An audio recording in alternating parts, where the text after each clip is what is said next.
and welcome back to Let's Play Disgaea, Hour of Darkness. Since the last video, I've done the usual thing of what I do with building up arms masters and such, and I figured since it's been a little while, let's take a promotion exam. Just having Laharl always take these because he's always going to be my highest leveled character, and it's just the easiest to do it with him. So this is a bit of a tougher one. That Dark Knight can do some pretty good up-close damage, while those Chernobogs, I think they are, yeah, they come from a range and start using stuff like Fire Dance and Ice Dance to hit you. But Laharl's got pretty good defensive stats and high HP, so he should be able to take this, and obviously offense is not an issue. He can definitely take these guys down in a few hits. But as you can see, this is very powerful. I wonder where Laharl's resist stat is at. Yeah, it's actually pretty low. That just goes to demonstrate how ridiculously weak intelligence-based monster skills are.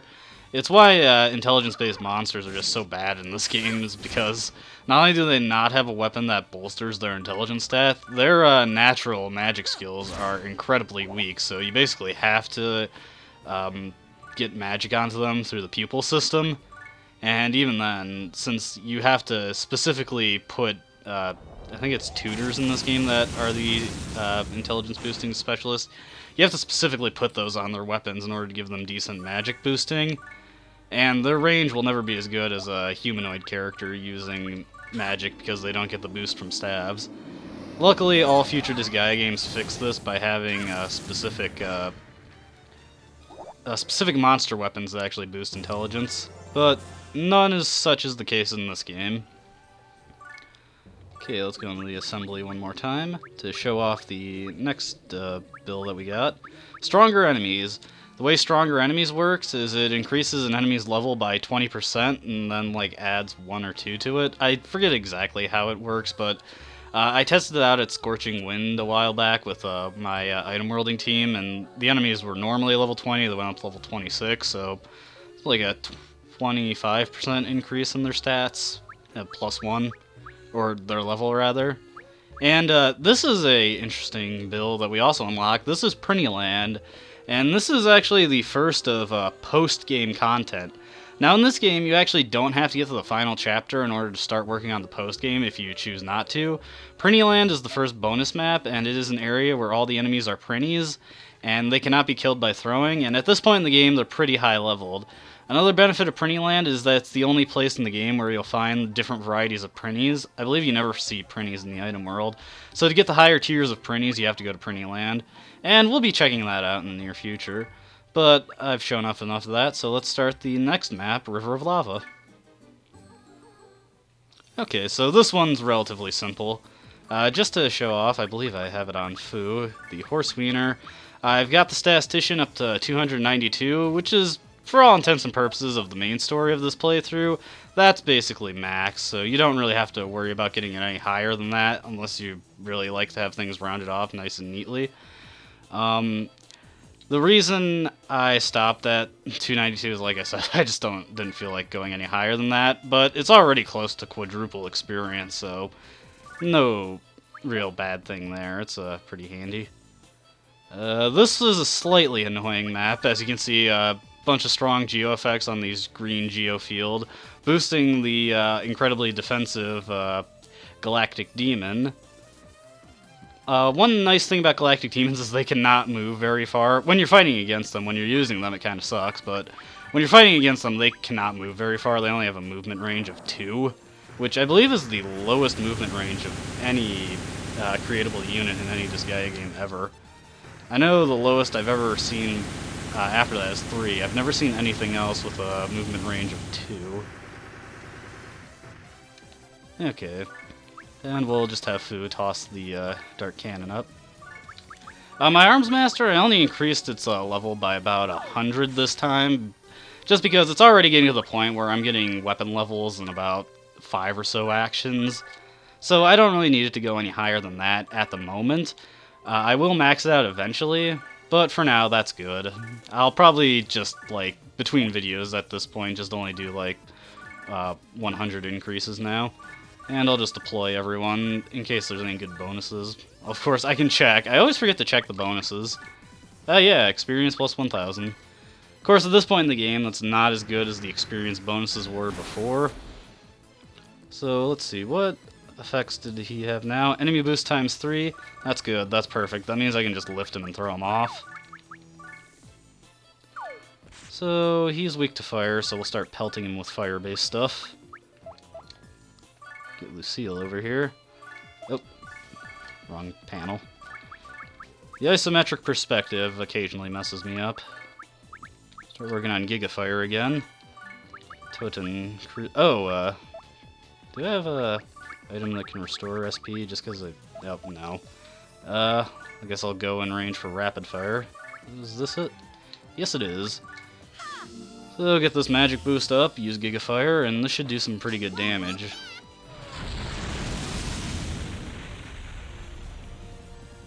Yeah, Flan is just really good. Like, that guy has such high resist, and that still did a ton of damage. Way better than Guts did, and like, check out his hit stat compared to Flan's magic stat. They're roughly the same, but still, Flan's the boost Flan got from her staff mastery with her magic just helped her out so much there. Who do I want to get this kill? I never did get to show off Gordon Punch, so... Or I think I might have, but just so you can see it again, Gordon Punch. One thing I really do want to show off is Etna's Turbulence. I never got to show that off because she was taking a nap in the last video. I suppose I could have used Zealvergen there, which would have done fire damage. Oh, wow. Ugh, I want my lower leveled characters to get this one, but it's just not working out for me. Spike, can you pull this off? Not looking like it. Oh, geez, you guys are really letting me down here. I know this thing has high defense, but come on. Fine, Laharl will take the glory here, as he is wont to do. Anyways, I'll get Etna close to these guys so I can show off her new skill. I could have just ended turn there, but I didn't.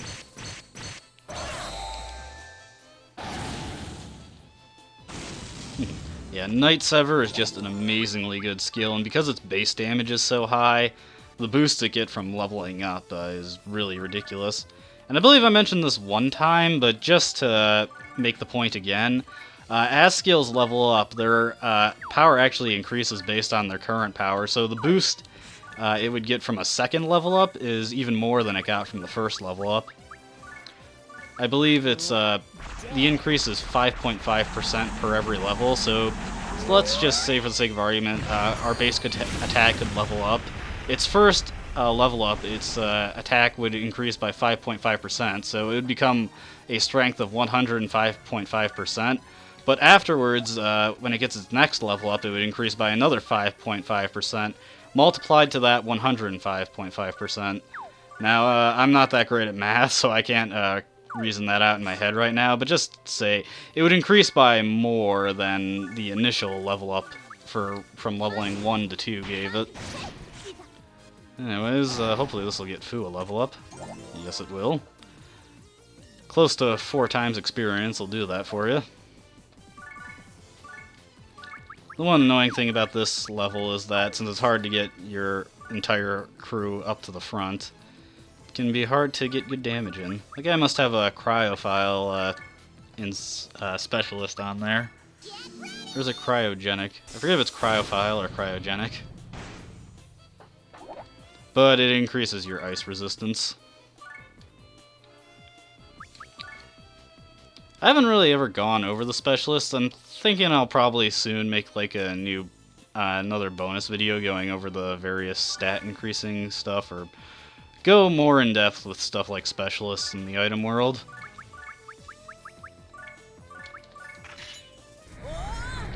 Hopefully this will take these guys out. Normally I'd get my other units up here to do this, but just for the sake of expediency, we'll have Laharl take care of some of this.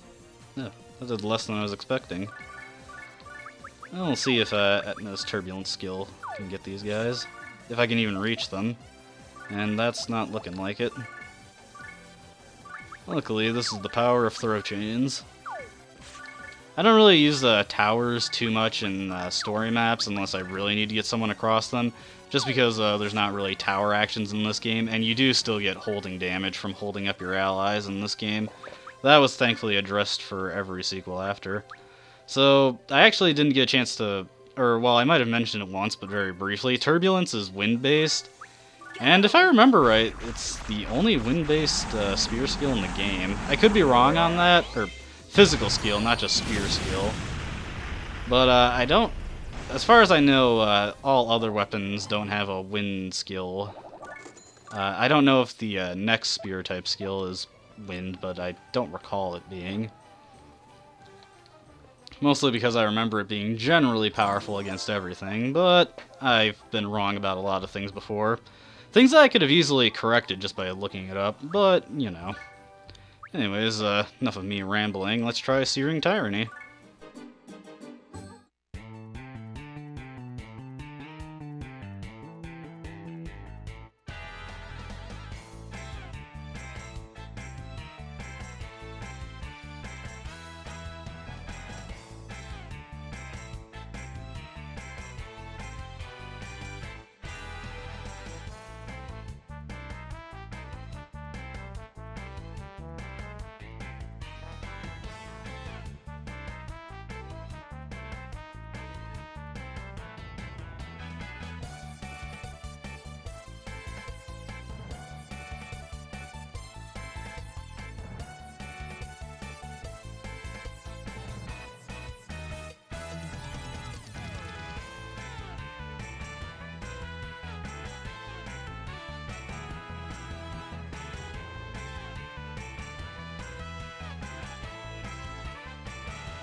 I actually really like that cutscene for the end there, where Jennifer actually calls out Laharl on what he said earlier. That doesn't happen too much in the later games, where a lot of times the demon characters will claim some amount of moral superiority, even when their actions really contradict that. And it's kind of annoying, honestly. Disgaea 4 had that really bad. But that's another story for another time. So this is another good grinding map. Decently leveled enemies on experience plus 100% panels. Pretty useful. And that's actually about the best thing that can happen there. Laharl just weakened those guys up so that my less powerful characters can come in and sweep up the kills. Put the super belt on Fu. Since Helena has the most trouble keeping her levels consistent, I'll have her going for a few kills. These guys are not lined up in a good pattern, though. Oh, bother. Hey, Lucille, since you're not doing too much, just lift Laharl out of the way. I'll have Helena use a Dark Flash, and then maybe have Spike or someone else come in and take out the stragglers. Assuming this kills these guys. With bows, you can never really tell, but it did good. Oh, wow. That was really good. That was 5 level ups right there, actually. And that's the power of the statistician.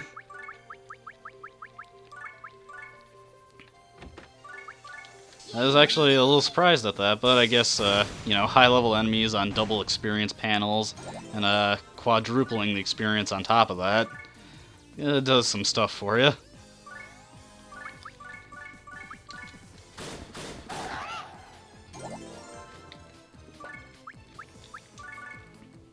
And if I can get Lion's Roar to kill these guys, I probably will. They're really low HP right now, and can easily pull the skill off. And then we'll just figure out what to do with those other two guys and let the other guys advance on us. I'm describing this in very specific terms, I realize. Let these other guys do those things while I do this thing. I apologize if I'm a bit hard to understand at times. And just end turn. So even when I can just hit stuff with my spear, I tend to prefer to use Pretty Raid, just because it is stronger than a basic attack. And this is one of the few maps where the enemies are programmed to advance on me, so I'm just going to let them take care of the work for me.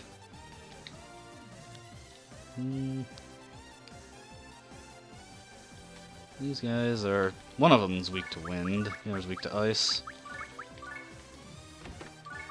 You can have Guts pick off one of these guys. And before I have anyone else do any major actions, I can take the Horse Wiener off of Helena and pass it over to someone else. Now, this is a very useful mechanic to take advantage of, is switching out equipment on your various party members. Comes in handy in quite a few situations. The first time I actually seriously used Gordon and Jennifer in my team, I was actually surprised to find out Gordon had a throw range of 6. Due to his fairly bulky and hard-hitting nature, he is more often a character that I was throwing rather than having him actually throw my other characters. So I was surprised to see the throw range of 6. It was actually kind of interesting when I found it out. I was doing one of the post-game maps, and it requires at one point that you have 2 characters with a throw range of 6 to complete the puzzle. And I was desperately searching through my teammates, and I found out Gordon had a throw range of 6, just like the thieves. And I said this before, I'll say it again, because I like to repeat myself. Gordon is the only other character in the game who has a throw range of 6, so that's something very useful for him.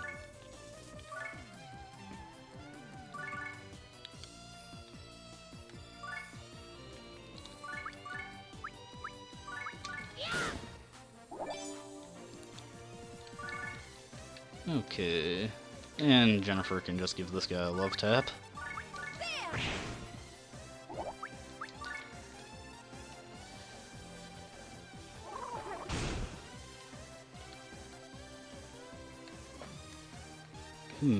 Now who do I want to get the kill here? Honestly, everyone's doing pretty good in terms of levels, but I guess I'll go with my trend of letting the lowest leveled ones do their stuff. I'll have Etna take it this time. Now, what to switch out for the Horse Wiener? Switch out Hercules' body. I'll lower my HP a bit, but not a big deal. And figure out the best skill to take this guy out. Probably Avalanche. If I can actually hit him with it. From here, maybe? Eey. This one's very awkward to use. Yeah, not gonna be able to hit with that. I'll have Guts take a shot, and then use Sky Lunge. This should take him out. Especially with the attack boost from the Horse Wiener. You're dead. Yeah, I knew from the start of this Let's Play that I was going to steal the Horse Wiener. I didn't expect myself to be saying it quite as much as I am. This will be a map that my item worlding team will very much appreciate. Bunch of guys that are relatively easy to take out, standing on a bunch of experience boosting panels. And I've got a maxed out Statistician Horse Wiener, or roughly maxed out. Switching the Hercules body.